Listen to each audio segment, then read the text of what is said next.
everybody, I'm Amy, this is my wife Maggie, and together we are ThinkerThemer, and we're here for a special episode of ThinkerThemer because we have been a little bit quiet on the channel, and the reason being is because we've been overseas. We've been in Vegas predominantly. Yes, been away. At Dice Tower West. Yeah, but one of our most absolute favorite conventions because it's all about playing games, and they do such a great job. Tim Tam and Tom Bass obviously like coordinating, and also a whole bunch of other people because it's a massive operation coordinating everything. I love that it's the playing con because it's the one where they've got a library of I think it's like 7,000 board games that you can check out and borrow and play, and then you're just playing all day until 3 a.m. when they start going last call, so you need to bring them back to the library. But if you bring your own games, you play around the clock, and it's just such a wonderful time. And so many of the Joey fam get to go to this one as well. We have like our own, well,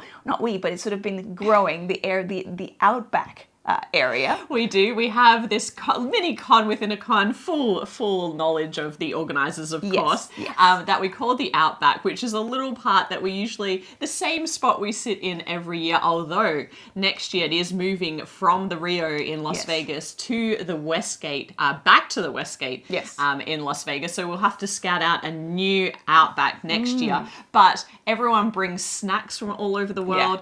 There's always somebody there to teach a game, play a game, and it's just, the whole con is just fantastic. There's been more and more publishers showing up as well, so you can do a little bit more shopping. Of course, we always enjoy the flea market. I do, lining up and then buying lots of secondhand board games and having the Joey fam help me carry them. So that's always an ongoing fun time. And so we try to make it to this con every year.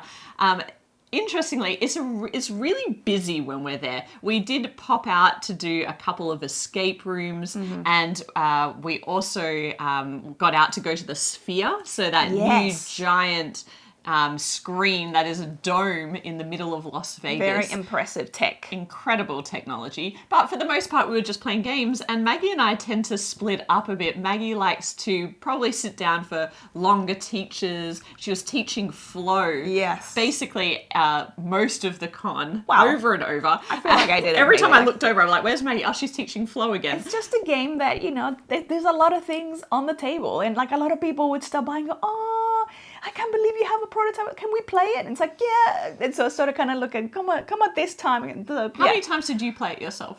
Flow? Yes. I think once? I played it once, and then the rest of the time I was teaching it. Yeah. Okay, and so sometimes Maggie does sit down to some longer games, and sometimes I do too. And so then you start missing each other. And so we actually played a number of different games to each other. So today we're going to talk about 5 each that we did play. Some of those are shared experiences as well. But let's get into it with the first game. The first game that I played was a game called Hickory Dickory. This is a really interesting worker placement game, and for a while it's been on the radar for Maggie and I because of the theme. So obviously it's Hickory Dickory Dock, the little mice, and in this game it has a timing element quite like Tzolk'in the Mayan calendar, because what's happening is you're trying to build out a very abstract tile puzzle where you're trying to collect rows and columns according to like an asymmetric puzzle plan that you have at the beginning of the game. But then you have all of these worker mice that are going to be out collecting the tiles, and they have different size sacks that they can carry these tiles in. And then there's the clock, and in the clock is where there's going to be different action spots available, as well as those different tiles that the mice are going to be able to pick up and throw into their bag and then eventually deliver back to your puzzle. But the complex thing is that there is the round tracker, or within round tracker is the minute hand of the clock. So the minute hand is moving around the clock. I love that element because it's a physical element of the clock hand that moves around the table. Yeah, and it acts as a little platform for the mice to jump onto. So when the minute hand comes around and you have a mouse on that spot, you can choose to take the action, or you can choose to jump onto the hand of the clock. And And if you jump onto the hands of the clock, then you're biding time as that minute hand moves around until it arrives at a different action spot that you want to take this round. However, it's a little bit more complicated than that, because as more and more mice jump onto the minute hand, you can get pushed off the minute hand, and then you're forced to take some of the actions that are within, I think, 2 spaces of wherever you land. So it's a very interesting game of planning out everywhere where you want your different worker mice to land, and then trying to make that happen. And is quite complex. I was very surprised at the level of thinkiness of this game. It is very unassuming. It's very cute. It's super cute. I really wanted to play it, and the last day I actually had lined up a play date, and then it was the last morning we had to check out, and I ended up having to cancel that one. So do you think I would actually enjoy it? I think you might find the puzzle element of it a bit abstract. The scoring is also weird. Like, it's a little bit strange the way you score, because there's scoring all through the game, and actually there's an app that they created to make that super easy. So I was relying on the app a bit, but all of that puzzle element is quite abstract. I think you would enjoy thinking through the puzzle, but also it requires a lot of long-term planning, to the point where I almost felt like it was a little bit too much work for the payoff in my mind, because this game to me, well, I think it's because of my expectations. I thought it was going to be a medium weight game. It looks like a light to medium type game, but I'm surprised and delighted to hear that it's actually crunchier than that, because it is very crunchy, but it just requires a level of thinking that maybe it was just the con environment. I wasn't prepared to put that amount of thought in, but I really enjoyed playing it. It was really interesting. I'm glad that I got to experience it, but probably it needs more plays to see whether I can actually crack the puzzle, because I felt like I was nowhere near being optimal in the game. So that's Hickory Dickory. All right, well, a game that I played that you didn't get to play was Longboard, which is kind of like a re-implementation and kind of reimagining of the game Lost Cities, which we've both played a lot of. But Lost Cities, the version that we like is the 2-player, the sort of standard 2-player only game. This has a lot of the similar elements in that you're actually, you're building surfing longboards. And so the cards are the longboard pieces. And so the longboard pieces, they all come in different colors. You have to, kind of like in Lost City style, you have to kind of commit, like each board is going to be just the one color, but there are some wild cards as well. So a board is going to be one color plus wild cards potentially, and the cards have numbers. So as soon as you commit to start building, say, a green board, and I put a 2 down, now I can only put numbers that are either the 2, so more 2s, or higher. So if I kind of go, the challenge with the boards is they are kind of completed or not fully completed. You can keep adding to them at 4 once you have 4 cards, but if you have less than that, they're going to be negative victory points at the end. So if you start committing to them, you kind of want to make sure that you're going to get them over the threshold to complete them so that they can actually score.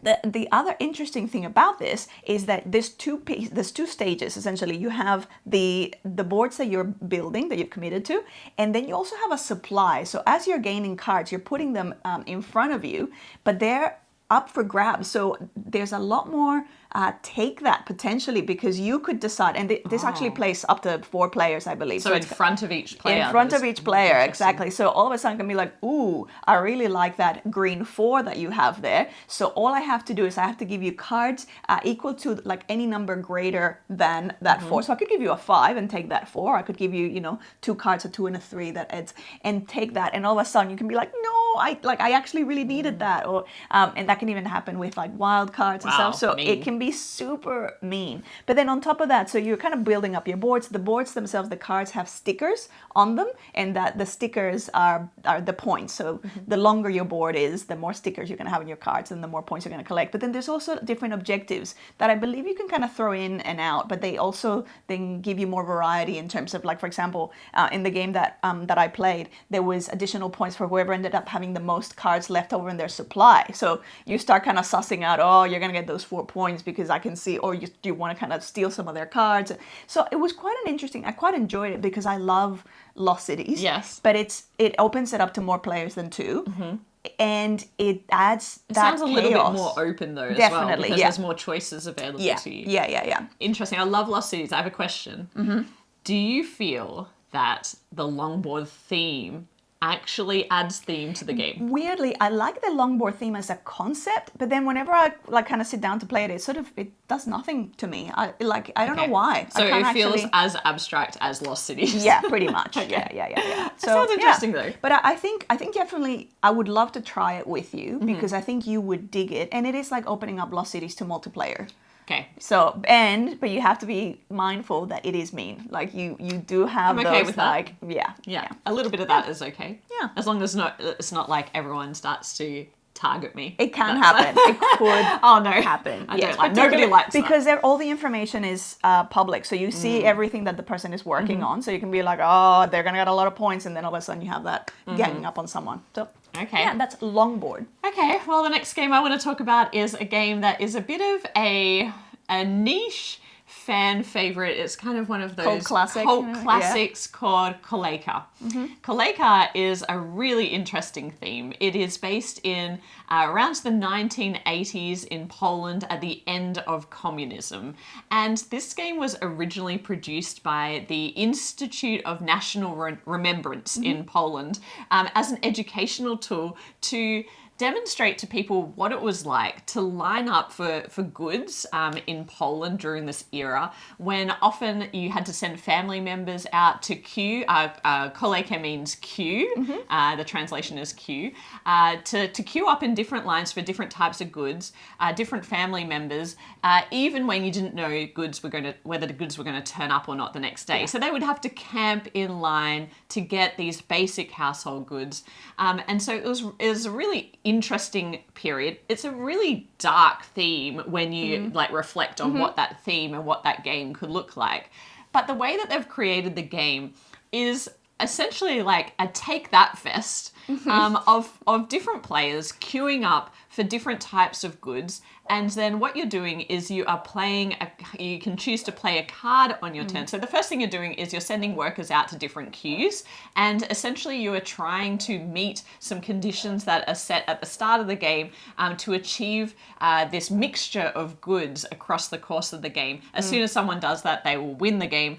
So you're trying to queue for the right goods that you need, but then there is a randomness to what gets delivered to which stores. So you could be queuing up at a store where nothing actually gets delivered, and that's the whole idea of what it was like, that you could camp for days and still there was no meat that was delivered to the butcher. The chicken shop, as they kept calling it. Yeah. Because it's got like a chicken for the that's the icon. Exactly. And then all the players in turn order have the option to play a card, and these cards are incredibly disruptive. So they could completely close a shop, for example, so that good won't be delivered, or they are very tongue-in-cheek, very kind of comical illustration style as well. That's saying, maybe you pretend to have a baby so you can cut in front of the queue. Someone else's baby, or like that whole mother with a pram coming through, or like or you call out someone else and say, hey, you've pushed in, you weren't in line here, and get out of the queue.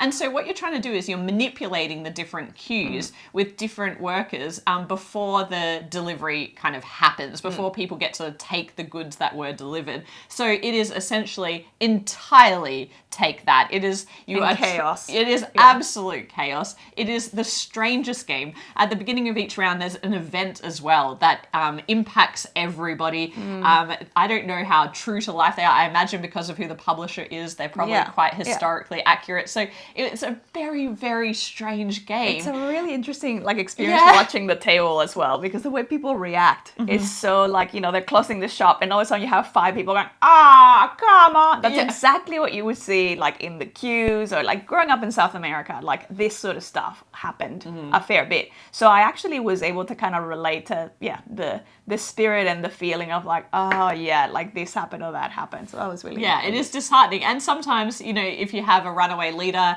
everybody can use their cards to affect that person. So if you're the kind of person that doesn't like that type of game, you probably won't enjoy the experience of this. But if you accept it for what it is is, which is absolute chaos, then it's a really interesting time. All of the goods that are on the cards as well were actually products that were available at the time, and some of them are quite comical as well, because in the context of lining up, there's just some odd product.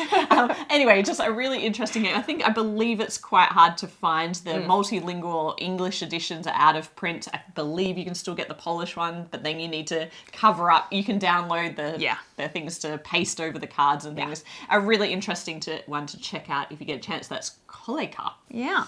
The next game is one that I had heard of, and we both got to play, but in different occasions. So we didn't actually play together. And it's Deadly Dowagers, which is, again, another very interesting theme, because you're essentially Black Widow. So you're all playing as, I think it's like Victorian era women who are working your way up to try and eventually marry the Duke. But the way you're doing it is by marrying up through different unfortunate husbands who will meet untimely ends. Mostly and entirely, largely at your hand, but as you're building up your wealth so that you can get to the point where you have enough dowry so that you're going to be kind of gaining money, but along the way, particularly, the more of your husbands that are dying, the more infamy you're going to be collecting, particularly the way that they die. Like sometimes you get they die of natural causes and you're like, oh, thank goodness, because that doesn't really raise any infamy. And so, you're going to be kind of working your way up so that you could get to the point where you have, enough money and you could kind of marry the Duke. But it kind of creates, and it's essentially a hand. Is it like a drafting game? Because you've got a hand of cards, which you're going to be using to either generate some money. So the money often is through affairs. So you can have affairs that help you generate money. Again, it's not ideal because it's going to be increasing your infamy from memory. But then you're also going to be able to invest in your estate. Now, the estate is technically still only, you only really get to cash in once your husband dies. So you're kind of helping build up the estate. You might be doing this sort of almost like a set collection. Not really set collection. It's like these shipping line cards where the more you have, then the better the payoff. But they have to be cashed in whenever your husband passes away. And then also helping your husband essentially increasing their stand in society, or like get more educated. So again, all of it so that when they pass away, you're in a much better standing for the next one. There's a couple of thematic elements. Actually, the designer of this game, she wrote a book about theme in board games, and you can absolutely see that come to life in this particular game. Such a quirky, dark theme. Very dark, but very tongue-in-cheek, obviously, the whole way it's been done. But there's a few thematic elements that I was like, wow. One of them is when, as you are, your husbands are dying, you are creating this graveyard to the right-hand side of your player board, and the more graves there are there, it's giving you a slight penalty every round, and it's because the more of them you have, the more suspicious you become, because there's a pattern going on here. The other thing is the way that they die is quite intense. You collect these cards that you can use to murder your husband. They range from like things like poisoned, or things like just a crude gun killing, which is harder to hide, therefore you get more infamy, through to like a hairpin, a stiletto, like kind of very like... something can be quite gruesome. Gruesome cards, but then you always have the option to just strangle them, which is just like... Which again, not ideal, because it raises a lot of suspicion. It's a lot, not everybody is going to be comfortable with this topic. Absolutely. It's a bit like... So there's been other games that are kind of in this realm, but then also you can decrease your infamy by doing charity work, where you're actually providing coin and money to other players, and that's going to make you look like a better person. Or building everything. It's like an estate. So the more impressive your estate is, the more forgiven you are, and that society go, well, but they've got money, so maybe they're Yeah. So, yeah. You played this game. I played it before you actually earlier in the con. And there was a slight interesting thing that happened in the particular game that we had where people were holding on to cards that were required to trigger the end game. The remarry card that you need to be able to marry the Duke. Yeah, to marry the Duke, everyone was basically not using the remarry card, and nobody could get, the people who were holding onto that card didn't have enough to actually marry the Duke. And so it kind of ended in a really, we actually had to call the game and stop it.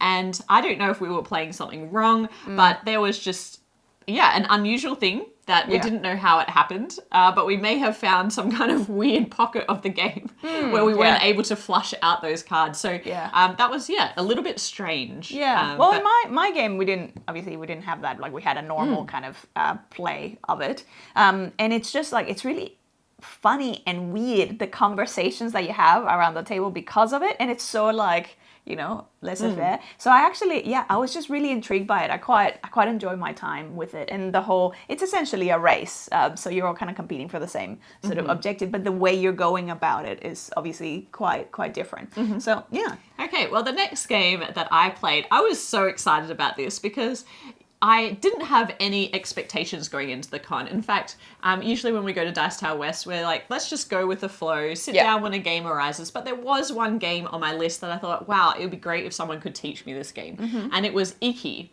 And this is a game that has been on our shelf of opportunity for a long time. And I've always just wanted to play it. I don't know why it keeps getting bumped down. And I was like, and people keep recommending it to us, like, you're going to love this game. And so I was actually playing a game with Daniel from the game table, and we finished up this game, and he said, oh, what are you doing next? And I said, just hanging around. He said, oh, we're about to play Iki. And I was like, sign me up. Do you have a spare spot? I would love to join.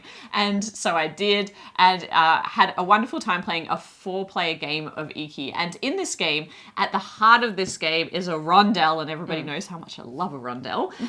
There is a rondel in the center of this board, which is basically in the Edo era in Japan.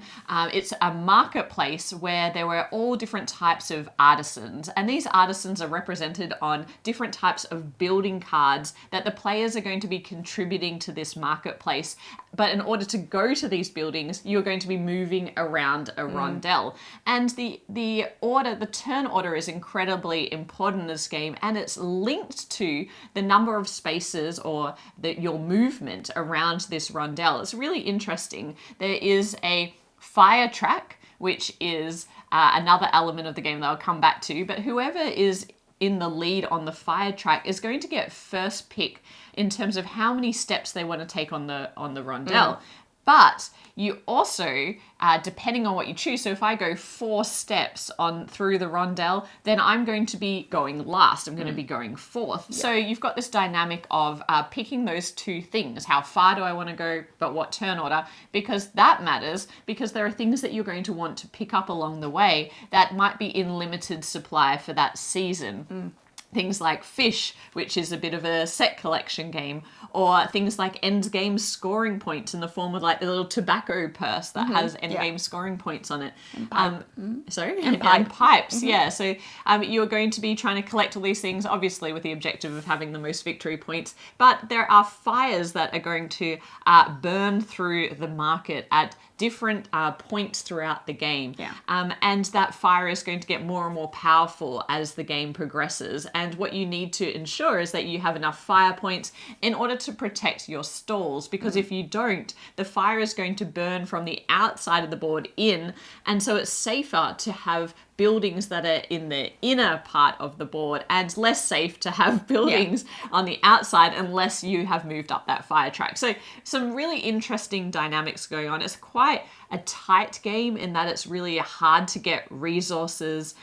You are really wanting to have that turn order control, or at least be the person choosing your turn order, because that impacts on so much. And I had a really great time playing it at 4. And I had so much fun playing it at 4 that when I got home, I said to Maggie, you know what? I think you need to try this game. Let's play it while it's fresh in my mind. I'll teach you.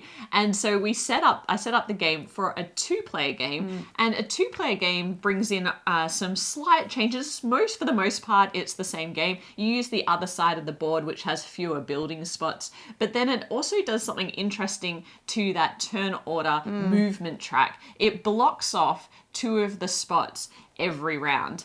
And I found that one change to be not great from an experience perspective if you are quite significantly behind on the fire track, as I was. And what I found was it was actually because the person who was choosing second was then hindered by this blocking and then ended up only having 2 options available to them. I felt as though it was punishing the person who wasn't in the lead. And that led to even more of an advantage for Maggie, which made it really hard to catch up. And on top of that, the rondel itself wasn't that interesting because when you use other people's buildings, they get to get some experience, which is going to improve their income. And that wasn't happening in the game because of the sheer amount of just the only having one other person moving around. It's very easy to just avoid using each other's buildings. So this game, I did not like it too, actually. But I really enjoyed it at 4. So it's a really interesting game. I imagine it'd be pretty good at 3, but probably best at 4. I know there's an expansion out there for the game, so please, if you know about what the expansion brings and if it changes any of that, drop that in the comments. But for now, it's kind of like unsure about keeping it in our collection, which I'm kind of sad about because I was so hyped about it. Play it at 3 and see what it's like. 'Cause 3 is the most common kind of player count. For us, usually. But I just can't see it getting to our table as much. I enjoyed it, but I don't know if I enjoyed enough to keep it just for 4 players. So that was my first experience of Iki. Okay, so the other game that I got to... Well, actually, we both kind of got to play, but then you had to leave like 2 turns in. And it was Ecos. I believe the full name is Ecos, the First Continent. And Ecos is very much a bingo-style game in that everyone has different...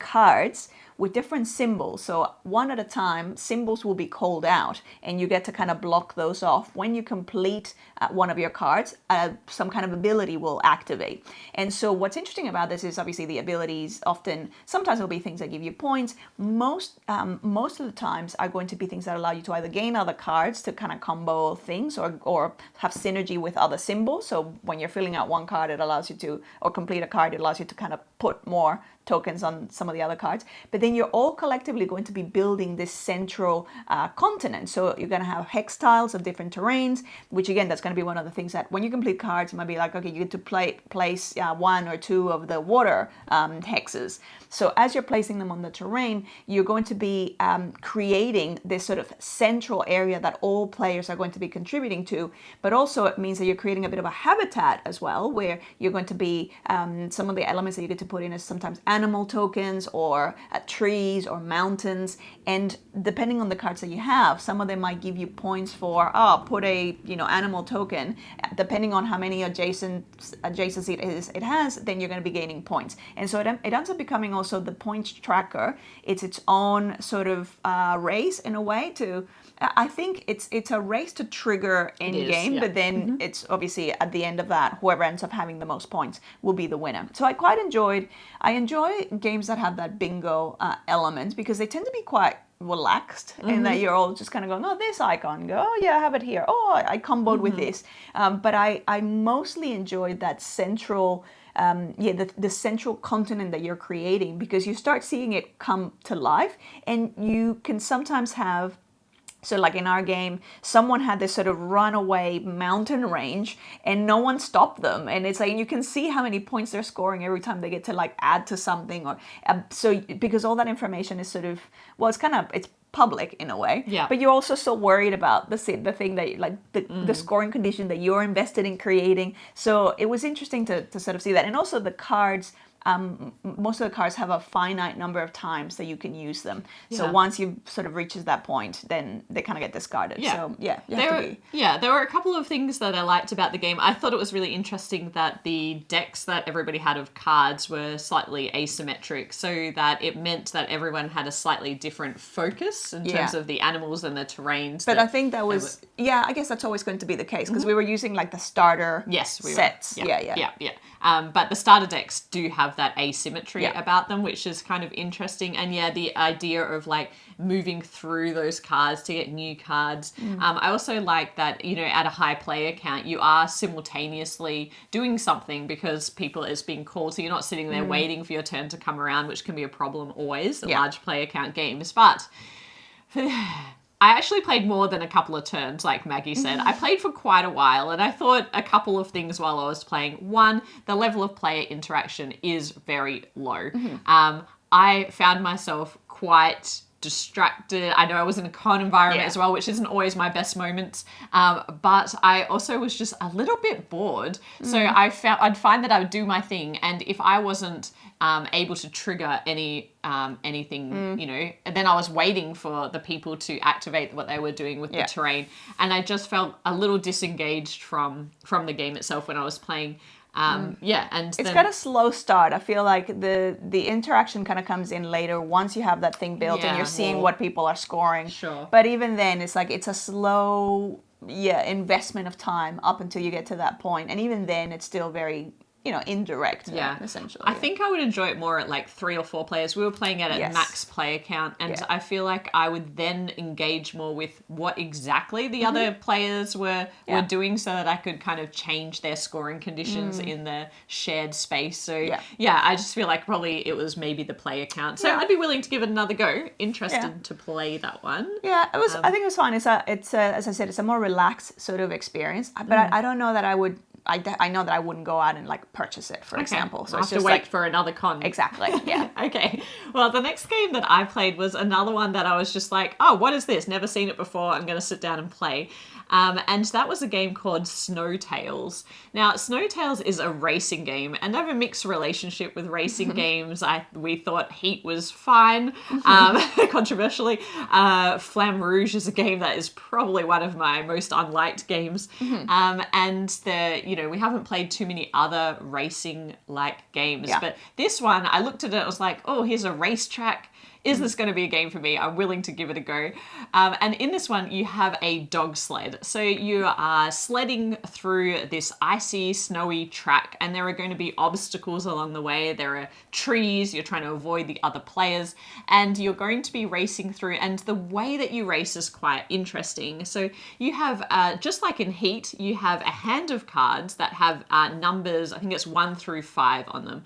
And on your turn, you are going to be able to play cards to the dog on the left of your sled, the dog on the right of your sled, or your brakes. And what you are trying to do is basically at the end of your turn, you are going to move forward on the racetrack according to the sum of your left and right dog minus your brake. So there's a bit of arithmetic that you're doing. So you start the game with a 3 and a 3, and I think it's a 2 or something. So maybe it's 3 and 3 is 6 minus your 2 brake, you're going to move forward 4. Okay. But what else is in your control is the amount of lateral movement, so moving left or right using your sled, and that's what you're going to need to get through the hairy turns that are in this game. And so what you need to do is you need to make your left and right dog unbalanced. Okay. And if you do that, well then, depending on whether you're outbalanced on the left or right, that's going to dictate how your sled moves. Okay. So then you're moving forward, but you're also moving to the side as well. And that's how you're going to have to navigate these corners. But then, of course, you don't want that offset to last too long. Otherwise, you're going to slam straight into a wall or another player. And when you have... Sounds hard. It is, yeah. And there was a lot of AP in the game that we played. But when you crash into something, you're also going to be taking damage. And damage goes into your hand. And just like in Heat, it it muddies up your hand so that you can have fewer choice within the number cards in your hand. But unlike Heat, you can't get rid of that damage in your hand. And at a certain point, I believe it's taking 5 damage, i.e. you have no cards remaining in your hand. You are eliminated. Okay, that's fair. Yeah, you've taken enough bangs to your... You've destroyed your sled. Yeah. And then, of course, the first person... Well, it's actually, obviously the person who goes the furthest past the finish line is the winner of the game. What surprised me about this game is this is quite an older game, quite old. I actually think it's out of print. So the person that was teaching, he just happened to have it in his collection, and so he wanted to teach this game. And I was really surprised how similar it is to Heat, but then I suppose there's only so much you can do in a racing game. But I actually kind of enjoyed the mental arithmetic a bit more than the mechanic in Heat. Rather than the, simultaneously revealing. This was more I felt more, I don't know, it just was more interesting, but probably it sits in a really weird place between a game that looks like it can be enjoyed by a family, so something easy kind of like Heat, versus all this mental arithmetic that even some people around the table were really struggling with what it meant to add cards to your break, and you're constantly reminding yourself of the sum that you need to make. So it sits in a really strange place, but I thought it was a really clever design. So yeah, I really enjoyed that. That was, do I need to play it again? Probably not. But another interesting racing experience. So that was Snowtails. The next game that I got to play was Weather Machine, so the ThinkerThemer game. Hold on, what time of night was this? Okay, so this was 9:30 p.m. and we're going around the library going, what should we play? And then someone was like, Imperium, let's play some Imperium. And then there's it's so long. And then it's Weather Machine. And then we had that whole thing of well, if you're game, I'm game. That was probably not I've never played it before. And I had enough energy that I was we can do this. But obviously Weather Machine is a big, quite heavy Euro. I don't know if it's actually one of the heaviest of the ThinkerThemer games. Yeah, it's up there now. And the theme of the game is that you have this Professor Latif, which is Vital backwards. So Professor Latif, who's moving around the board, and he's sort of designed this weather machine to control the weather, but that's creating all sorts of chaos, and so we need to come in and help. So we're kind of like the helpers in the lab, and help with fixing the prototype, and so to essentially prevent all these disasters from happening. So the way it actually plays out is a worker placement. So you're going to different parts of the lab, I guess. Well, some of them is you kind of going to the government area, because the government also kind of is trying to intervene to help prevent some of this weather chaos. And then you have the area where you're running the actual experiments. And so there's some robots that kind of get added there as well. And then there's the actual machine itself with these sort of this sort of weather tiles. And so along the way, you're either placing your worker in different areas.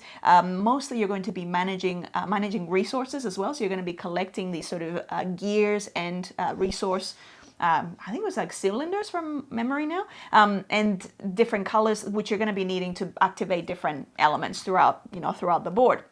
The other component of it is you have limited space. You have these modules where you can store your robots and your, which you also have to unlock. So there's just all these different but first. So you have all these robots that you have to unlock, which will give you income as you go through different rounds. You also need them to take different actions, but you also have limited spaces that you have to build up to store your gears, your resources, and your robots. So you have to be building that. And so what I found is, as I was playing, it's a hard game to wrap your head around the first time around. Don't start playing it don't start a teach at 9:45 p.m. Because you're probably gonna be there all night, which is fine. I actually found that yes, I did get a little bit tired towards the end because it's a lot to take in. But it was fine. I was able to kind of We were following up. watching you from afar, and because we were laughing at how ambitious this was, and firstly Maggie's like intently listening, and then later on she's like holding her head up with one arm, and then later on it was two arms holding your head up, but it did look like you were having a good time. Well, yeah, like because one of the things that I love the most about board gaming is the learning curve. So getting to discover what's this game about, like what's in here. So I really, really enjoy that. I think when I started to lose steam is I really struggle when the game theme doesn't really come across, like it's not a logical flow. That's when I feel like a game is truly thematic to me, when I can make sense of, oh, of course, you would need this thing first, and that's going to allow you to do that, and then that'll trigger this other thing.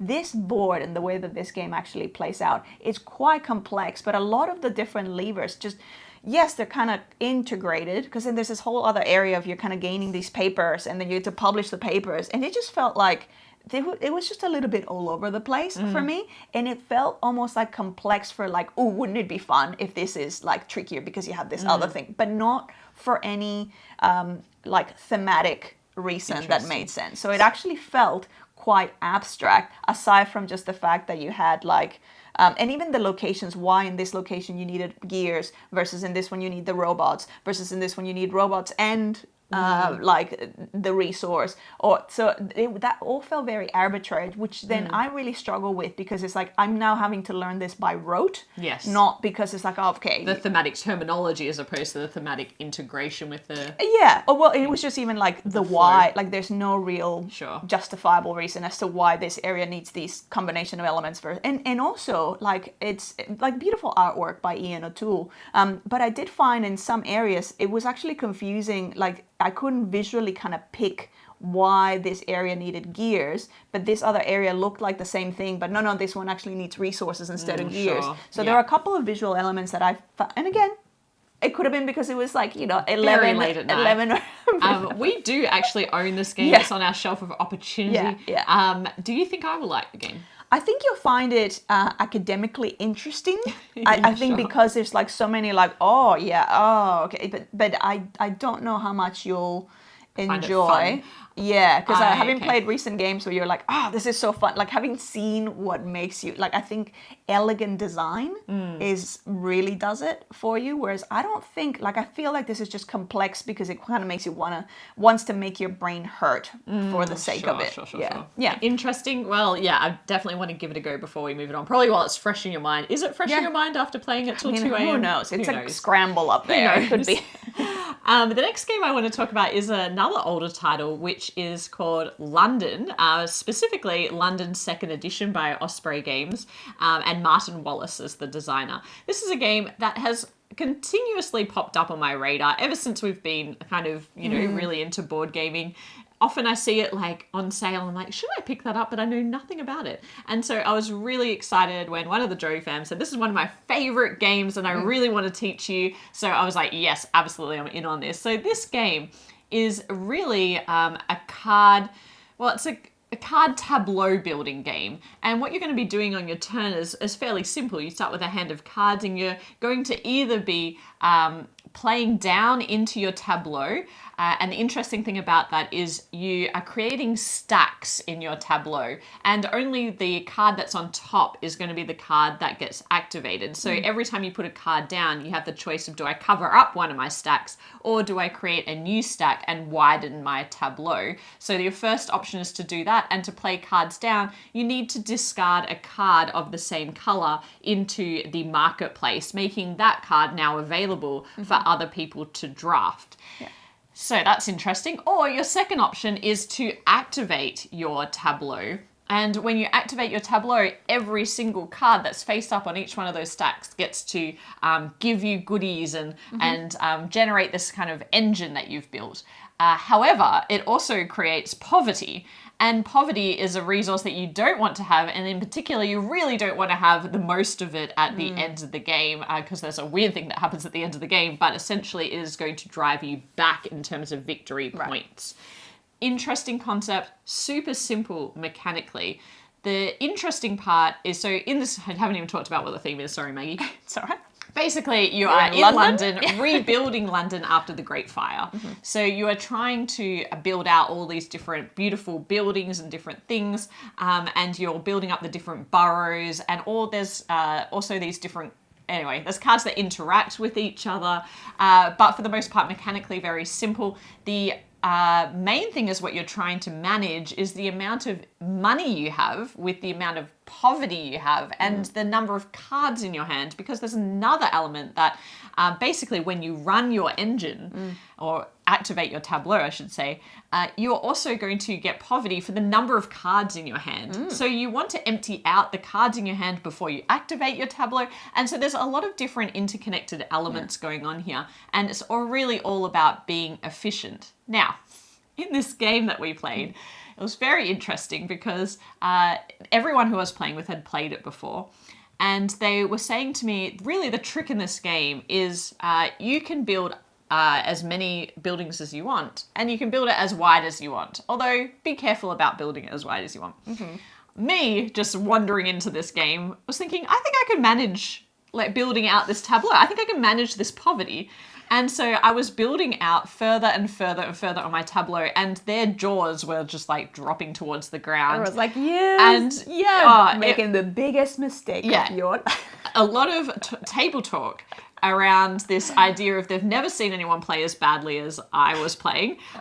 They've never seen anyone take the strategy that I was taking. I was absolutely 100% going to lose the game, and they were all having a good laugh at my expense. Even passersby. Oh, yeah. So that was the next thing that I wanted to say. About 3/4 of the way through the game, Naveen walks over, Manika Naveen from Before You Played, Naveen walks over, looks at the game state, and just looks at me and says, you're in trouble, you're going to lose, and then walks off again. In the nicest possible way, I imagine, because he's super lovely. He's so lovely, but he was just like, what are you doing? No one plays the game this way.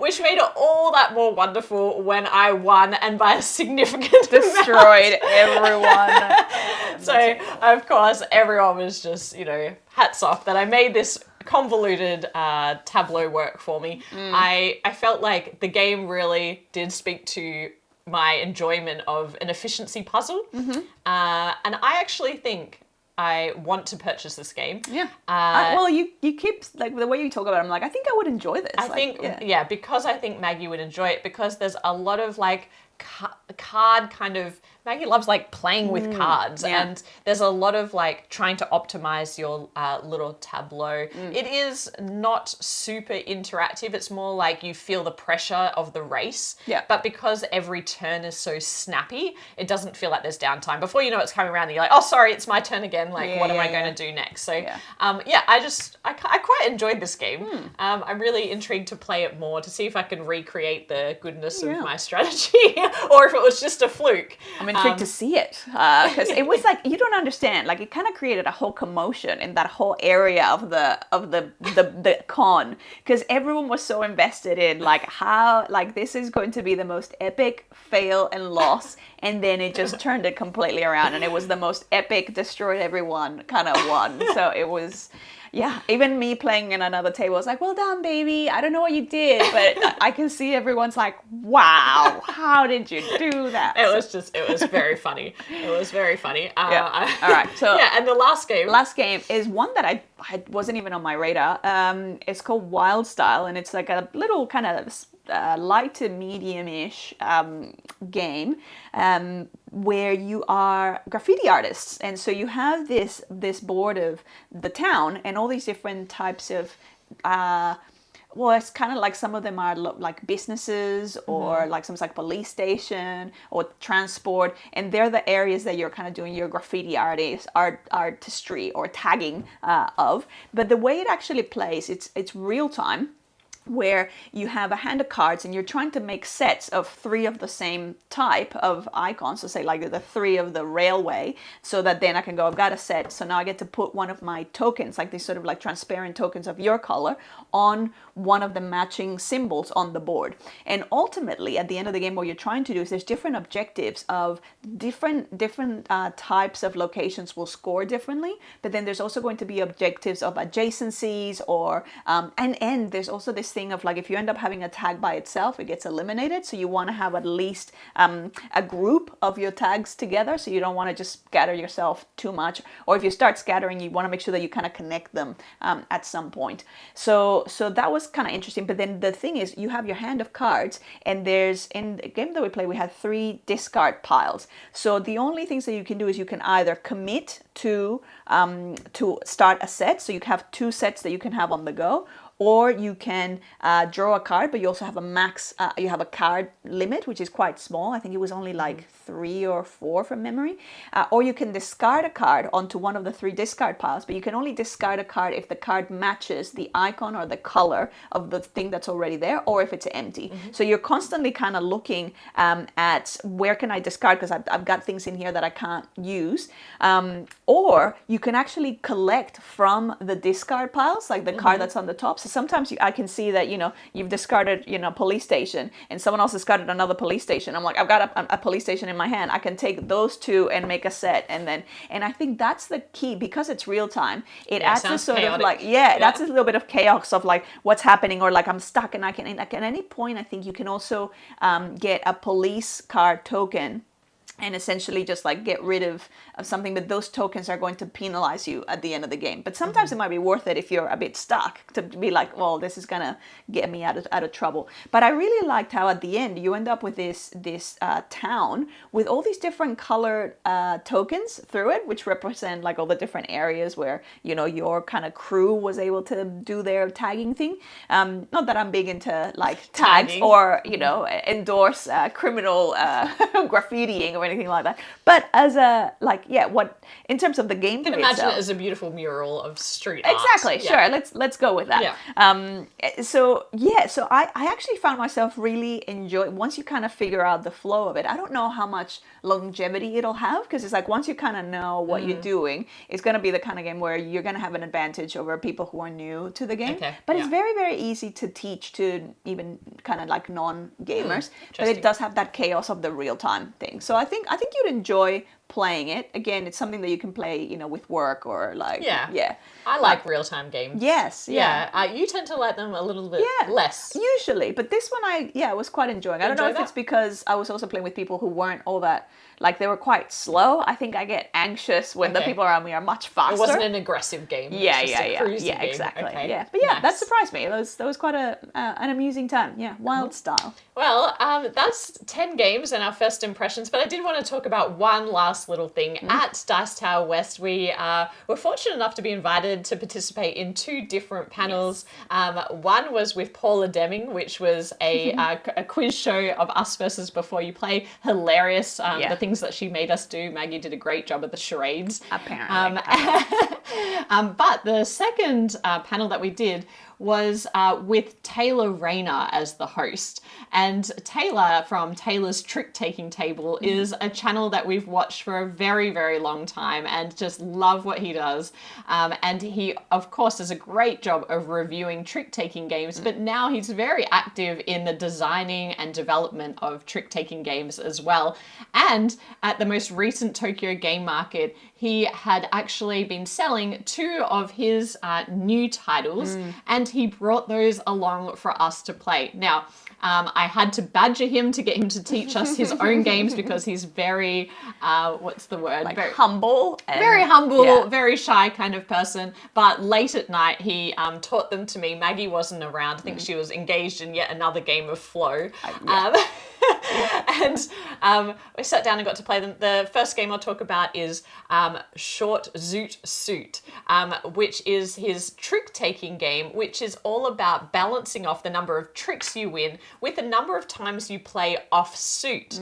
And if you can balance those 2 things, then you're going to get the most points at the end of the game. But what's really interesting is the length of the game is driven by the players, because at the beginning of a hand, you're going to put cards from your hand down into a pile that you you can draw from at the start of every trick if you choose to therefore change the situation of your hand such that you might not be able to play off suit anymore and that's what you want, or you might be able to play off, no, that makes no sense when you're drawing another card, but it changes the dynamic of your hand and you know what you've put down there, even though it's shuffled, and then you're drawing one. It's kind of an interesting dynamic about like, oh, how am I going to adjust the way I'm playing? I really enjoyed this game. I've taught Maggie it 2-player, and it introduces some objectives. We need to play it more, but I really, really like the little twist. I just haven't quite got my head around how to use that draw pile efficiently. It's like, it's quite, yeah, it's just a little interesting twist that I'm like, how does that work? And then the second game, also the illustrations are by Sai Beppu, who does most, like a Japanese illustrator who does a lot of different Japanese games. So the illustrations on both of these games are amazing. And the other one is a shedding game called Of What's Left. And now, interestingly, this game has been picked up by Bezier, and this year is being re-released as Sears Catalogue. So it's getting a re-theme, maybe some slight tweaking to the gameplay.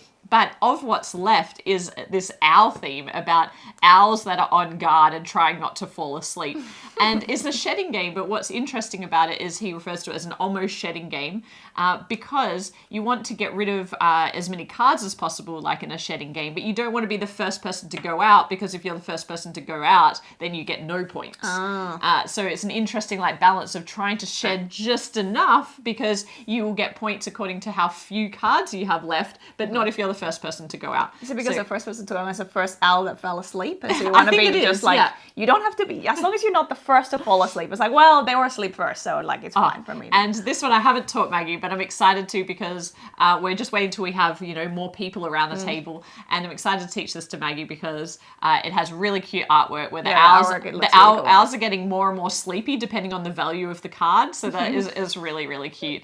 But it is coming out as Sears Catalogue, so that just shows you how successful this game has been. So really excited for Taylor, so go and check out those 2 games if you're able to get your hands on them. I believe they're pretty hard to find. But that's it from us. Thank you so much for watching as always. Thanks for bearing with us while we were a bit quiet while we were overseas. But now we're going to start bringing back much more videos as the year progresses. What a great year in gaming it's already been. And we're only a quarter of the way through. Ooh, it's going to be a big one, hopefully. More to come. So thank you for watching. If you enjoyed this video, please hit like, subscribe to the channel if you haven't already, and we'll be back with more board game content soon. But otherwise, bye for now. Bye.